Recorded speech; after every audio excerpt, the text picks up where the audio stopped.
with very near and hot studio lighting that left one hot astronaut inside.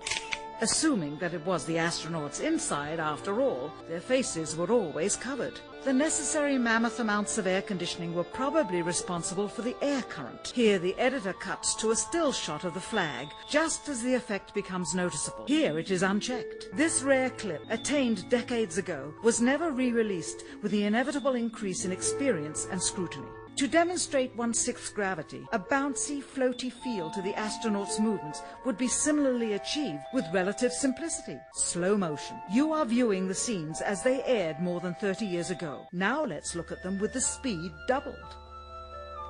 It becomes discernible that they are, in fact, in Earth's gravity and are no more leaving the ground than they would on Earth.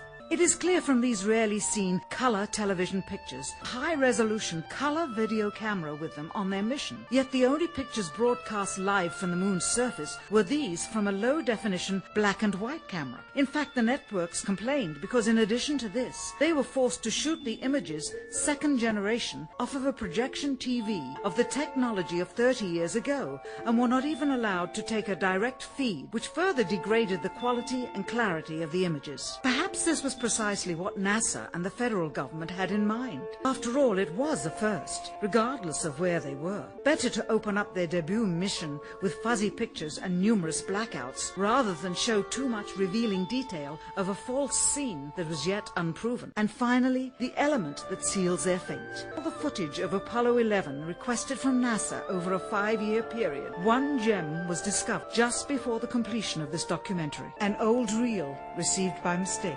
It contains the raw or unedited footage of the crew of Apollo 11, Michael Collins, Edwin Aldrin Jr. and Neil Armstrong, staging part of their mission for nearly an hour in living color, with exceptionally clear behind-the-scenes audio of conversations discussing the techniques used to achieve a disingenuous picture depicting the Earth at a distance in order to falsely demonstrate their far journey from it and their ability to survive passing through the Van Allen radiation belts. It cannot be misconstrued that this staging was done for some other reason, for the reel itself is slated and dated July 18th, 19th and 20th, 1969. The very days of the mission when they were said to be approaching and achieving lunar orbit. Furthermore, it is apparent they are in genuine zero gravity of the actual spacecraft, necessary to convince the mass media of their authenticity, just not any further than Earth orbit, as you will see. In this never-before-seen or heard footage, not only is the radio conversation between the astronauts and Houston Control audible, there is a secondary, private conversation taking place between the crew and a third, confidential party, prompting the astronauts with what to say, when to speak, and how to effectively manipulate the camera to achieve the desired misleading effect. This is Houston. Say again, please. Houston, we've had a problem. NASA claims that the Houston transmissions were the only ones taking place with the astronauts. Listen now as Houston Control initiates a conversation with the crew, only to find them too preoccupied with the behind-the-scenes trickery to respond. Moments pass, and the oversight is picked up on by the clandestine third party, who quickly prompts them with talk. Immediately, Neil Armstrong speaks. Hello, Apollo 11. Houston, Goldstone says that the TV looks great. Over. Okay, Roger, we're mapping in on Earth. Again, the illusion they are attempting to create is the Earth at a distance, to demonstrate their far journey from it, and their ability to survive passing through the Van Allen radiation belts. Understand, too, that only about 20 seconds of this raw footage was ever broadcast to the public, and these conversations discussing their deception were believed to be private. Until now. Here they discuss that these television transmissions were in fact not broadcast live as everyone believed. They were first screened and edited for playback later. Roger, Neil, we just wanted a narrative such that we can, when we get to playback, we can sort of correlate what we're so much. Here they discuss the fact that they have turned out the lights and have blocked out sunlight from entering the spacecraft through the other windows, as to not cause any reflected light to fall onto the spacecraft's wall in the foreground. Okay, very good. Well, shut out the sun coming in some of the other windows into the spacecraft, so it's looking through the number 1 window, and there isn't any reflected light. The reason this was done is so that the truth of the matter would not be revealed. It is this: though the federal government would have you believe that this is a view of Earth from a distance out of the spacecraft's window as it nears the moon, it is not. What they have ingeniously done is placed the camera at the back of the spacecraft and centered the lens on a circular window in the foreground, outside of which it is completely filled with the Earth in low orbit. The circumference of the window then appears to be the diameter of the Earth at a distance, with the darkened walls of the spacecraft appearing to be the blackness of space around it. That is why they wanted the interior dark. Here you can see the extruded window, probably 2 inches thick at the bottom. This is because the Earth's shine is coming in at a downward angle.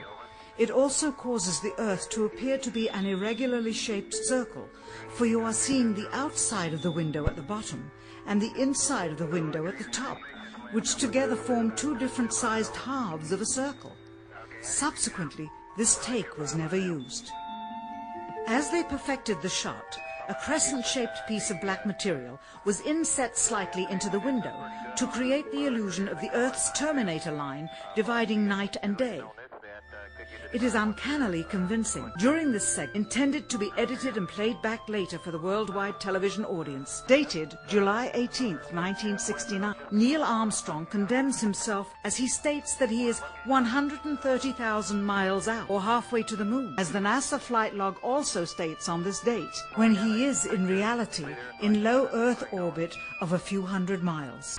Roger, Houston, Apollo 11, calling in from about 130,000 miles out. Here, during another segment, also intended to air after review, Neil Armstrong falsely explains to the viewers how the shot is attained by putting the camera's lens to the window's glass, as it would have to be if they were the claimed distance away from the Earth. We only have one window that has a view of the Earth, and it's filled up with the TV camera. If the window was completely filled up with a TV camera, the astronaut's arm would not be able to get between the camera and the window, as it obviously does here in this outtake. South America becomes invisible just off beyond the Terminator or inside the shadow. You can also notice how the astronaut operating the camera reacted to the mistake by attempting to pan away from it. Blue cast, see white bands of major cloud formations across the Earth.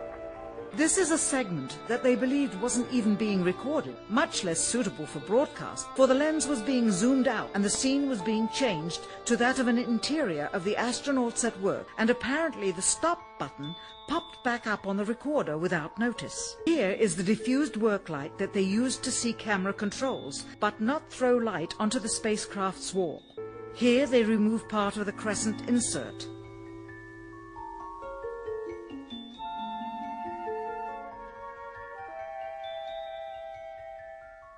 Finally, the iris is opened up to see the real location of the camera and the very bright and near Earth out the window. Here is the slate for the 19th of July, and the same shot of trickery on the 19th of July, and then the 20th, and the same misleading shot on the 20th. Later that evening, they were said to be walking on the moon. How can this be when they were in Earth orbit only 9 hours earlier, and the moon is some 3 days' journey away? Furthermore, if they genuinely went to the moon, why would they be faking any part of it? Why this trickery with the window?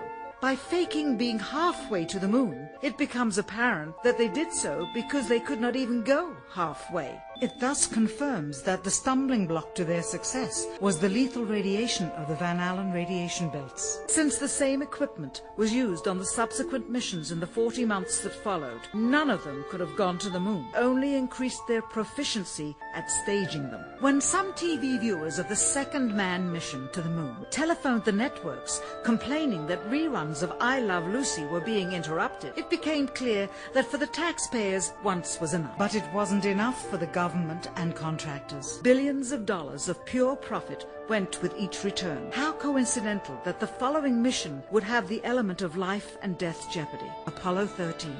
Now the public would take going to the moon more seriously and be reconnected with the drama. We now realize that perhaps the reason Neil Armstrong has never given an on-camera interview is because he doesn't want to lie anymore. What threats may have been made upon such honorable men or their families to possess their reluctant cooperation and later ill feelings towards perpetuating this hour in American history? NASA's highest-ranking official, James Webb, resigned without explanation just days before the first Apollo mission. Why, when he was on the threshold of achieving the greatest accomplishment of his career?